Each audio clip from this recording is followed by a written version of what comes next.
आश्चर्य मानेंगे कि रियल में तंत्र की दुनिया भी बहुत बड़ी दुनिया है।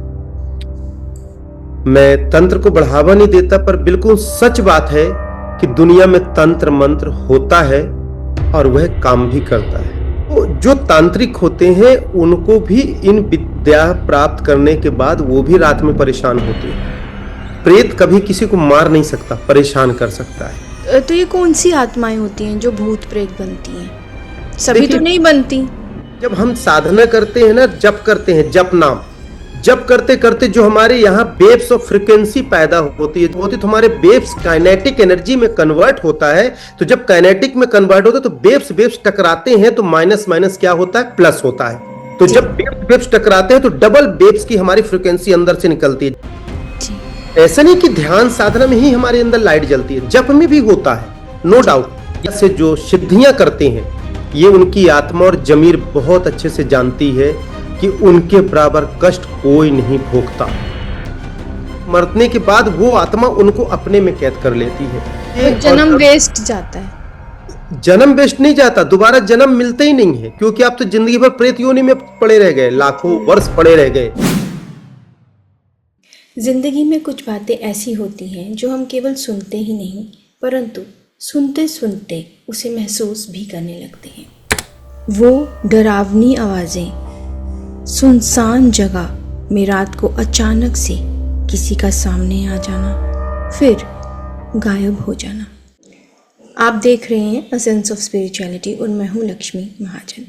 आज हमारे बीच हैं ग्रेटेस्ट स्पिरिचुअल साइंटिस्ट योगी हरिओम दास जी, जो आज हमारे साथ अपना रियल गोस्ट एनकाउंटर का एक्सपीरियंस शेयर करने जा रहे हैं।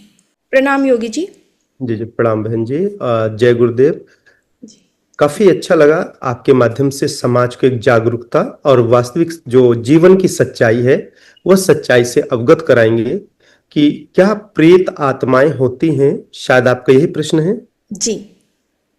प्रेत आत्माएं होती हैं और जीवन में किसके साथ क्या घटना घटित हुई, क्या घटा, ये तो हमें पता नहीं, परंतु मेरे जीवन में जो घटना घटी मैं आपको उसे शेयर करता हूं। पहली घटना तो यहाँ पे घटी जब मैं क्लास 2 में शाम को 7 बजे ठंडी के सीजन में स्कूल से मैं घर जा रहा था। बीच में जंगल थोड़ा सा और एक तालाब है मेरे टाउन का, उसके पीछे का जहां शमशान है। तो शमशान वाले रास्ते से पगडंडी रास्ते से गुजर रहा था। तो उस दिन मेरे फादर नहीं आए थे, पिताजी, जिस कारण मुझे अकेले मजबूरी में पैदल जाना पड़ा। पगडंडी रास्ता, बिजली का चमकना और वो सफेद सफेद जब चमके लाइट तो थोड़ा सा पगडंडी रास्ता दिखे जा रहा था और डर हाथों में पूरे खड़े, कपकपाहट शरीर में। जब कितना क्लास 2 में कितनी उम्र रही होगी, मैं खुद अपनी बात बता रहा हूं, मैंने अपनी पुस्तक में भी लिखा ये बात जी। तो जैसे गया तो दोनों तरफ शमशान, ऐसे आग दाह संस्कार होता था। जब मैं ट्यूशन पढ़ने कभी कभी स्कूल की छुट्टी रहती थी तो उसी रूट से जाता, तो कभी किसी का सर फूट रहा, कभी कुछ, तो मैं देखता रहता था।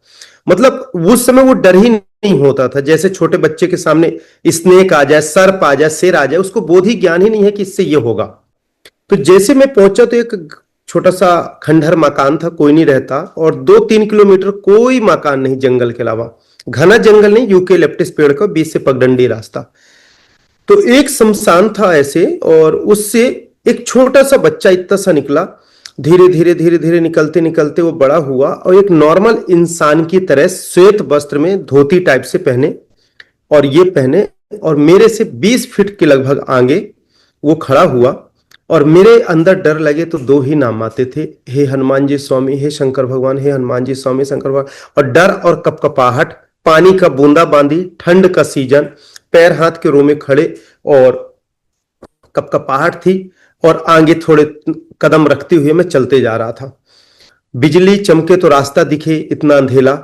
और वह जैसे मैं उनके करीब गया और वो निकले, और निकल के देखा तो डरा, तो बेहोश होके गिरना बस बचा रहा, ये कह सकते हैं। और वो धीरे धीरे 20 फीट मेरे पगडंडी के सामने आए और ऐसे कैंडल टाइप से या लालटेन टाइप से ऐसे उजाला लिए थे। आश्चर्य की बात है कि उसका उजाला चारों तरफ नहीं, मेरे सिर्फ रास्ते में पड़ता था, और उनका पूरी आकृति पीठ की पोर्शन दिखती थी मेरे आगे आगे वो चलते जा रहे। मैं खड़ा हो जाऊं डर के मारे तो वो भी खड़े हो जाते थे, और जैसे मैं चलूं तो वो भी चल देते थे, और distance as it is maintain था। 20 to 25 जो भी था, 2.5 किलोमीटर लगभग सफर तय करने के बाद गांव का रेलवे लाइन पड़ता है, रेलवे लाइन क्रॉस किए और करने के बाद जब तालाब का मेड़ आया, तालाब के ऊपर से जो रोड होती है, तो रोड आया तो वहीं पास एक शिव जी का पुरानी मंदिर थी। उस शिव जी के मंदिर में वो अंदर चले गए तो पीछे से मेरे सामने के अंकल आए, तो मैंने कहा कि कोई आदमी है मेरे आगे और सफेद कपड़ा पहना है और उजाला है उसके हाथ में और दादा से हैं और इसके अंदर चले गए। तो वो अंदर देखे तो मंदिर में कोई नहीं और छोटा सा मंदिर था 10 बाई 10 का, बीच में सिर्फ शिवलिंग रखी थी और ना कोई कमरा ना दरवाजा, छोटी सी मंदिर 10 बाई 10 की। तो उस तरह से जब वहां देखे तो कोई नहीं, मैं घर गया, माँ मेरा वेट कर रही थी गेट के बाहर। मम्मी को मैंने अपनी पूरी चीज बताई, बोली डर गया होगा, कुछ नहीं हुआ मुन्ना, चल तू घर। वो लेके घर चली गई। अब घर तो ऑब्वियसली था पर मेरे दिमाग में ये बात चलती रह गई। मैं एक बचपन के कुछ दृश्य होते हैं लाइफ में जो कभी नहीं भूलते, सभी के साथ होता है। जी। इसी प्रकार जब मैं पढ़ता था 2, 3, 4 क्लास में जाऊं, धीरे धीरे शाम के समय मेरे साथ खुद घटना घटती थी, ऐसा लगे जैसे मुझे अकेले देखे। अब वो देव आत्माएं थी कि प्रेत आत्मा थी कि घोष था कि स्पिरिट था, ये मुझे पता नहीं। देखूं तो ऐसे आंख खुले खुले देखूं कि पीपल का पेड़ था हमारे घर के सामने, बहुत विशाल, अभी भी है। तो उसमें ऐसे बड़े बड़े आग लगे, रुई टाइप से बड़े बड़े आग लगे, खुली आंखों से दिखा करे, फिर पूरे में आग ही आग दिखा करे, फिर लगा करे मैं आग के ऊपर खड़ा हूं, फिर मैं रोने लगता था, फिर शरीर भारी हो जाए, फिर मुझे ले जाए कहीं ओझा पंडित दिखाएं, तो उससे तो कुछ होता नहीं था। जब आश्रम की स्थापना हुई, स्थापना होने के बाद जब यहाँ स्वास्थ्य शिविर चला तो एक से एक प्रेत आत्माओं से सामना हुआ, एक से एक प्रेत आत्मा वाले, कोई सवार वाले, कोई कुछ कुछ आते थे। मुझे तंत्र मंत्र तो आता नहीं था, कोई क्रियाएं ऐसी थी नहीं। बस ये जो दादा गुरु और दादा गुरु के जो सैनिक हैं, यक्षदेव हैं, इनको मैं बोलता था कि दादा गुरु इसको परेशानी है, यक्षदेव इनको ठीक करो, यदि मेरे को अपने साथ रखना तो इनको ठीक करो, नहीं तो मैं आपको छोड़ के घर जा रहा हूं। तो कुछ उनसे लेता नहीं था, उम्र भी मेरी छोटी थी, 17-18 साल उम्र थी। तो मैं जैसे ऐसा कहता था तो वो तुरंत उनको देखे और वो ठीक हो जाए मैजिक टाइप से। ऐसा करते करते यहां बहुत भीड़ होने लगी, भीड़ होने लगी। एक व्यक्ति को मैं 30 सेकंड से ज्यादा टाइम नहीं दे पाता था। और ऐसे दृश्य में,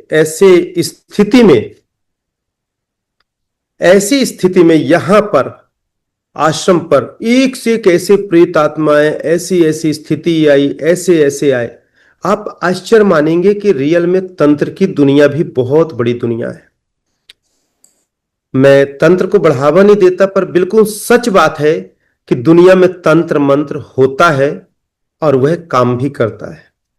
यदि हम किसी आत्मा, किसी प्रेत आत्मा को जागृत करते हैं, सिद्धियां करते हैं, मसान को जागृत करते हैं, सिद्धियां करते हैं, अघोर विद्या में जाते हैं, तो फिर वह आत्मा यदि आपके बस में रहेगी तो आप तामसी नेचुरल तौर पे हो जाएंगे, क्रोधी नेचुरल तौर पे हो जाएंगे।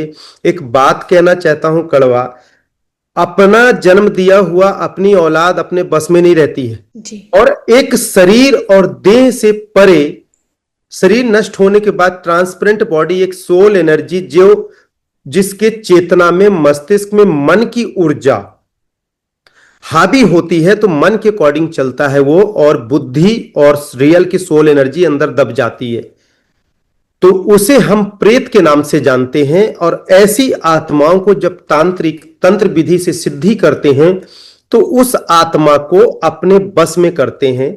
तो वो क्या कहेंगे, मुझे काम दो, मुझे क्या करना है। बैठ के तो एनर्जी तो कभी एक जगह रह नहीं सकती, चाहे स्पिरिचुअल की लो, चाहे सोल एनर्जी लो, चाहे तंत्र विद्या की लो।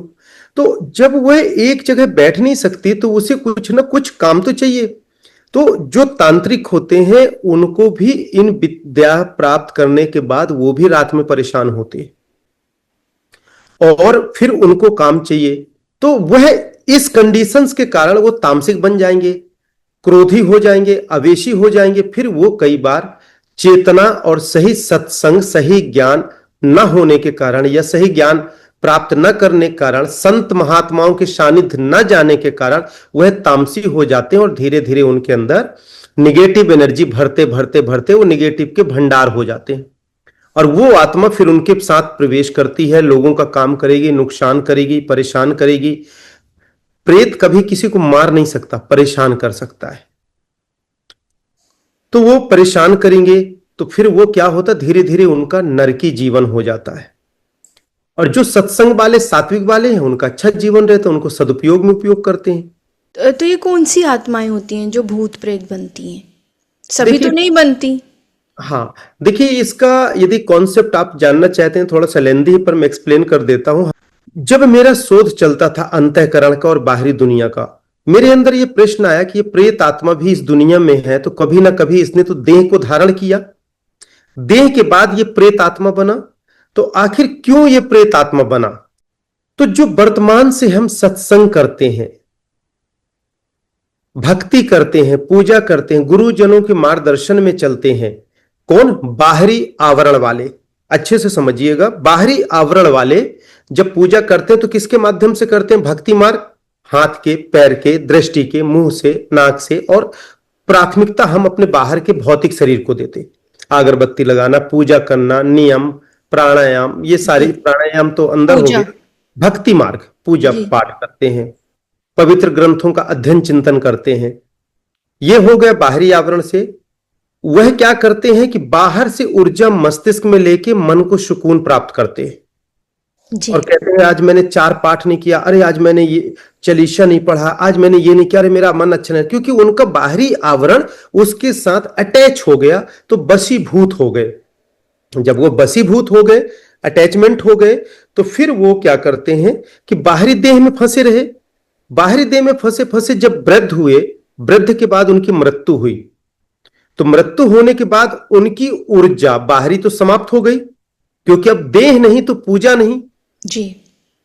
समझ में आ रही है ना बात, कि देह ही नहीं है हमारा, बॉडी ही नहीं है, अब इसको तो हमने नष्ट कर दिया दाह संस्कार करके, समाधि करके, तो अब पूजा कैसे करें? तो वह आत्मा विचलित होती है पूजा करने के लिए, पर उसके पास अगरबत्ती पकड़ने का हाथ में क्षमता नहीं, क्योंकि ट्रांसपेरेंट बॉडी है, पढ़ नहीं सकते, स्मरण देह का था, अंदर का नहीं था।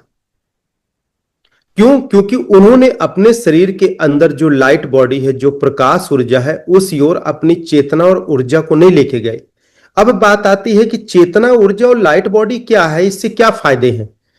तो जिस प्रकार हम मनुष्य प्राणी इस देह में रहते, हम बहुत सारे अध्ययन करते हैं, बहुत अच्छे अच्छे कॉलेजेस में पढ़ते हैं, यूनिवर्सिटी में पढ़ते हैं, बहुत अच्छे अच्छे जॉब करते हैं, जितने बड़ी डिग्री, जितना टैलेंट, जितनी योग्यता, उस अकॉर्डिंग हमारा बिजनेस और जॉब होती है।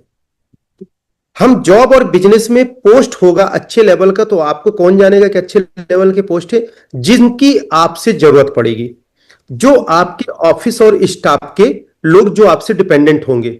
और जब हम किसी के यहां जाते हैं तो क्या कहते हैं?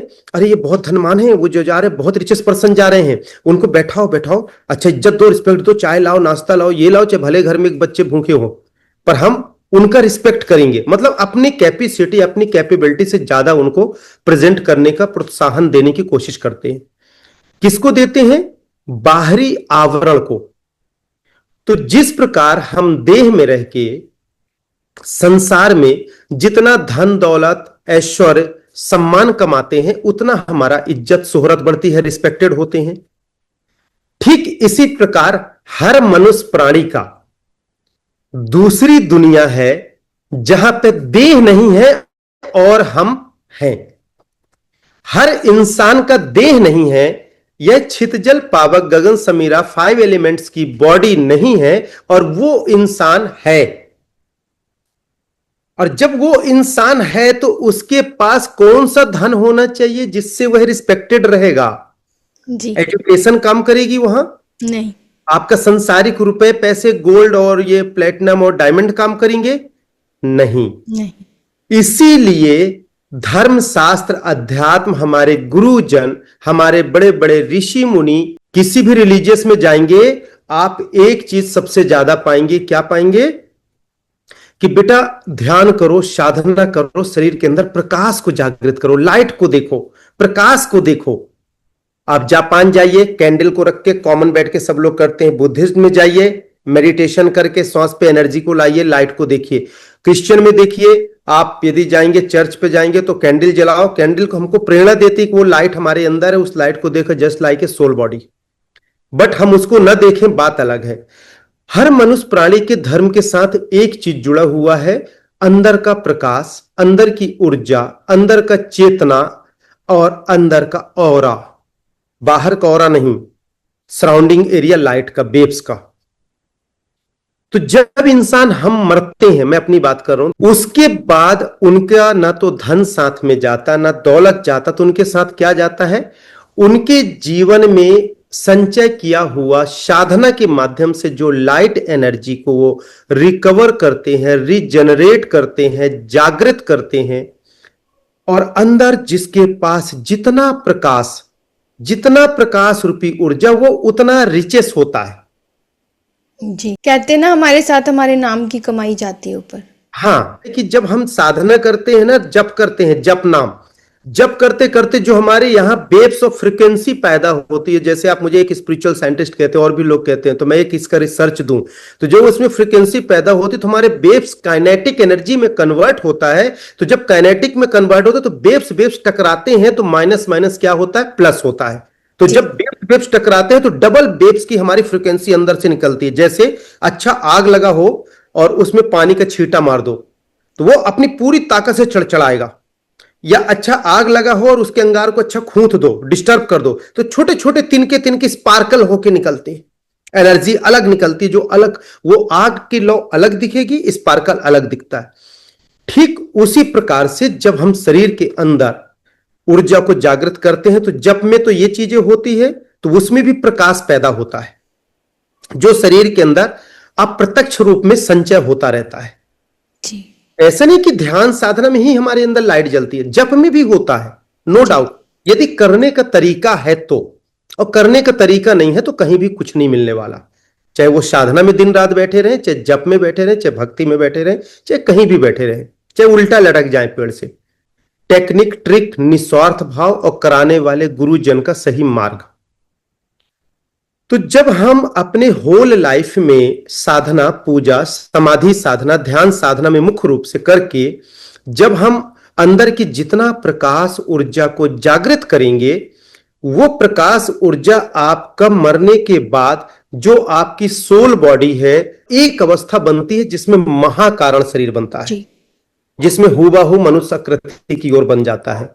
तो वह सूक्ष्म शरीर कारण शरीर की अवस्था में जब बनते हैं और इस लाइट एनर्जी को जब वो जागृत कर लेते हैं, तो वो उनका धन कहलाता है, वो उनका ताकत कहलाती है। और जिसके पास जितना लाइट एनर्जी को संचय कर लेंगे, वो उतना ताकतवर होगा, वो उतना शक्तिशाली होगा, वो उतना विशाल योद्धा और महापुरुष कहलाएगा, वो वहां पे उतना धनी होगा, उतना धनी होगा, और वो धन कभी चोरी नहीं जाएगा। और हम यहां 80 वर्ष 100 वर्ष हैं और हमारी सोल एनर्जी में लाखों वर्ष की दुनिया है। अब वहां ये धन नहीं चलता, ये धन तो हम जाएंगे, डेड बॉडी पड़ी रहेगी और पता चला उसके पहले 10 का तो बंटवारे होने लगते हैं, थंब लगने लगते हैं। ऐसे ऐसी दुनिया को देखे हैं, आजकल तो सोशल मीडिया है, बहुत सारी चीजें मिलती है देखने को। तो जब वो उस धन को प्राप्त करता है, उस धन के बाद उस सोल बॉडी में जो मन की एनर्जी है, मन बुद्धि की ऊर्जा है, वो हावी नहीं हो पाती, तो वहां डिसीजन चलता है किसका, सोल एनर्जी का। तो सोल से डिपेंडेंट कौन हुआ, मन की ऊर्जा, मन चित्त बुद्धि संस्कार चित्त वृत्ति की औरा ऊर्जा उससे डिपेंडेंट हुई। तो फिर बाहरी फ्रंट आवरण में कौन आता है, सोल एनर्जी, और पीछे कौन रहता है, मन या बुद्धि, घुटने के नीचे मन की ऊर्जा। तो वो आत्मा क्या कहलाती है, एक देवात्मा, देवता, सिद्ध पुरुष, महापुरुष, दिव्य आत्मा नाम से हम उनको संबोधित करते हैं। रीजन, यदि उनका पूरा नहीं हुआ और वो सूक्ष्म रूप से रह के मृत्यु लोक में ही यदि तपस्या करना चाहते हैं कि हम परमात्मा को पाने के लिए मृत्यु लोक सबसे मस्ट माना गया है, तो हम साधना करेंगे, तो वो क्या करेंगे, उस आत्म अवस्था में होते हुए भी लोगों का हित करेगी, लोगों का भला करेगी और लोगों को सुरक्षा करेगी और लोगों को ज्ञान देने को, वाइब्स देने, वाइब्रेशंस देने को प्रेरणा देगी वह आत्मा। उसे हम कहते हैं देवता, सिद्धात्मा, देव नाम से हम उन्हें प्रणाम करते हैं, नमन करते हैं जी। ठीक इसी प्रकार यदि कोई नास्तिक इंसान की मृत्यु होती है और नास्तिक इंसान जब मरता है, तो उसकी आत्मा की ऊर्जा के बाहर आवरण तुरंत लेयर बना के, एक जैसे वॉलीबॉल या फुटबॉल के अंदर एक ब्लाडर होता है या टायर में एक ट्यूब होता है, जी। तो ट्यूब की तरह उसी लेयर में सोल रहा जाएगा और बाहर से मन अपना आवरण कर लेता है। जी। जब मन आवरण बाहर से ऐसा कर लेता है तो फिर वो मन का डिसीजन चलता है। मन का डिसीजन कैसा होता है दुनिया का हर इंसान जानता है, पर डिसीजन क्या होता है उसका, क्विक देन एंड देयर। नुकसान और फायदे को मन कभी नहीं सोचता। मन तो ये कहता तू कर डाल, जो होगा देखा जाएगा, तू कर डाल, और फिर पूरा कंप्लीट नहीं करेगा, थोड़ा दूर जाएगा, फिर वेव्स को फैला देगा, फिर कंफ्यूज करेगा, तो फिर आपकी एनर्जी बढ़ जाएगी 10 दिशा में, तो मंजिल भी नहीं मिलेगा, कर भी नहीं पाए, समय भी बर्बाद, फ्रस्ट्रेशन भी, डिप्रेशन भी, बीमारी भी, और पूरी तरह से बर्बाद भी। फिर ऐसी आत्माएं भूत प्रेत बनती हैं। हाँ, क्योंकि हम इस देह में जब रहते हैं, यदि मन के अकॉर्डिंग हम काम करते हैं तो 90% असफल होते हैं। इसीलिए कहते हैं कि जब कोई कार्य का बड़ा निर्णय लेना हो तो लोग क्या कहते हैं, बेटा शांत चितमन से बैठना, एकांत, पहले रिलैक्स बैठ लेना, मोबाइल दूर रख के बैठ लेना, अच्छा चिंतन कर लेना, मनन कर लेना, फिर हृदय रूपी तराजू में तौल लेना, फिर गंभीरता से करना, और हां जब जाना तो पूरे पेपर पढ़ना, फिर एकाग्रता से सोचना, ना समझ में आए तो फोन पे मेरे से बात करना, फिर साइन करना। तो मन के चक्कर में फटाफट हड़बड़ा के नहीं कर देना। कहते हैं ना कि आत्मा की आवाज सुननी चाहिए। हाँ, तो हम कहां हृदय से करते हैं। जब हमें कोई कष्ट होता तो क्या कहते हैं, मेरे हृदय को आज बहुत कष्ट हुआ, मेरा आत्मसम्मान को ठोस पहुंचा। पर जब कुछ खाना होता है, अरे मैं तो बहुत अच्छा खाया, चाट बहुत अच्छा खाया, बहुत अच्छा लगा, मेरा मन कर रहा था तो मैंने खा लिया। कब कहते हैं मन कर रहा है, जैसे डायबिटिक वाला रसगुल्ला खा ले, किसी को मना है तेल मसाला और उसको खा ले, उससे निगेटिव चीज खाएगा तो कहेगा मन कर रहा था इसलिए मैंने खाई, ये नहीं कहेगा बुद्धि कर रही थी। बुद्धि सपोर्टिंग एनर्जी है पॉजिटिव का। तो यही एनर्जी हमारे सोल के साथ भी काम करती है मृत होने के बाद। तो मन यदि हावी हो गए तो वही प्रेत आत्मा की ओर बनते हैं और प्रेत योनि में जाते हैं। दूसरा, यदि कोई तंत्र विधि करके कोई प्रेत आत्माओं को सिद्ध कर लिया, और सिद्ध करके प्रेत आत्माओं को यदि वो अपने बस में रख लिया और अपने बस में सोल एनर्जी उस आत्मा को रख के लोगों का काम कराते हैं, तो जब उनके चौथापन आता है तो वही आत्मा उनको बहुत परेशान करती, क्योंकि वो उनको कैद करके रखते हैं। उनको झूठी शोहरत, पैसा, सम्राज तो मिल जाता है, पर अंदर से जो तंत्र विद्या से जो सिद्धियां करते हैं, ये उनकी आत्मा और जमीर बहुत अच्छे से जानती है कि उनके बराबर कष्ट कोई नहीं भोगता। मेरे साथ प्रत्यक्ष ऐसे प्रमाण ऐसे कई हैं जो मैं भी आगे बता रहा हूं। तो जब वो ऐसा कैद कर लेते हैं आत्माओं को, तो फिर उनका चौथे पन में भी नरकी जीवन होता है, और मरने के बाद वो आत्मा उनको अपने में कैद कर लेती है। और जब वो अपने में उनको कैद कर लेती है तो एक दूसरे हो गए, एक दूसरे में हम तो डूबेंगे सनम, साथ साथ तुमको भी डुबा ले जाएंगे। हाँ, ये मेरे स्कूल में एक सर थे, वो बोला करते थे, टेंस पूछा करते थे क्लास 6 में, तो बोला करते थे, वो याद आ गया। तो इस तरह से मतलब वो तो तरा नहीं, और साथ में जब तुम मरे तो तुम्हें भी पकड़ लिया शक करके। अब दोनों हो गए ले डूबे, तो दोनों हो गए प्रेत योनि में। तो प्रेत को पूजोगे, इसीलिए श्रीमद् भागवत गीता स्पष्ट कहती है, श्लोक में लिखा है कि प्रेत को पूजोगे तो प्रेत योनि में जाओगे, भगवान को पूजोगे तो भगवान धाम में जाएंगे, और आत्मा को पूजोगे तो ब्रह्म की प्राप्ति का मार्ग मिलेगा जी। एक ब्रह्म द्वितो नास्ति का। इसलिए तंत्र मंत्र और सिद्धियों के चक्कर में कभी नहीं पड़ना चाहिए। सिद्धियां से क्षणिक शोहरत और क्षणिक सुख मिलेगा, आत्मबोध का ज्ञान कभी नहीं मिल सकता। कभी कोई भी ऋषि, ब्रह्म ऋषि, सप्त ऋषि तंत्र विधि को कभी बढ़ावा नहीं दिए जी, कभी नहीं दिए। तो जन्म वेस्ट जाता है, जन्म वेस्ट नहीं जाता, दोबारा जन्म मिलते ही नहीं है, क्योंकि आप तो जिंदगी भर प्रेत योनि में पड़े रह गए, लाखों वर्ष पड़े रह गए। आप तो अपना लकी ऑफर खो दिए ना। आप तो अपने पैर में अच्छा चोखे करके अच्छा धार वाली कुल्हाड़ी मार रहे हो, अब मीठा दर्द को आप धन में कन्वर्ट करके देख रहे हो कि मुझे पैसे मिल रहे हैं। जब मैं देश भ्रमण में था, संत भाषा, संत लिबाज में, तो मैंने देखा मेरे पास कई ऐसे लोग थे जिन्होंने तंत्र क्रियाएं से मारा कई लोगों को, कई लोगों की जान गई। मैंने देखा उनके हस्बैंड वाइफ मेरे पास आए, फिर बाद में उसे दैविक शक्तियों के माध्यम से देखे, फिर उसकी एनर्जी को खींच के दूर किए, तब जाके कहीं उसका परिवार बचा, पर एक की डेथ हो भी चुकी थी। तो बहुत जगह ऐसे भी होते हैं। ऐसा नहीं कि तंत्र की दुनिया बहुत छोटी है, वो भी अपने आप में बहुत बड़ी दुनिया है, बहुत बड़ी दुनिया है। उस एनर्जी को लोग दुरुपयोग करते हैं। एनर्जी तो अपनी जगह पॉजिटिव भी होती है, और निगेटिव के साथ यदि आप चोर को हीरा दोगे तो वो उसको भी चोरी की चीज, हीरा को क्या करेगा, दुरुपयोग करेगा। उसको गन दे दो, दुरुपयोग करेगा। तो एनर्जी तो मिल जाती है इनको, पर इनके पास शिक्षा, संस्कार, अच्छे गुरु का ज्ञान नहीं होता, तो दुरुपयोग करते हैं, क्षणिक चीजों में यूज करते हैं। तो तंत्र बाधा से दूर रहना चाहिए।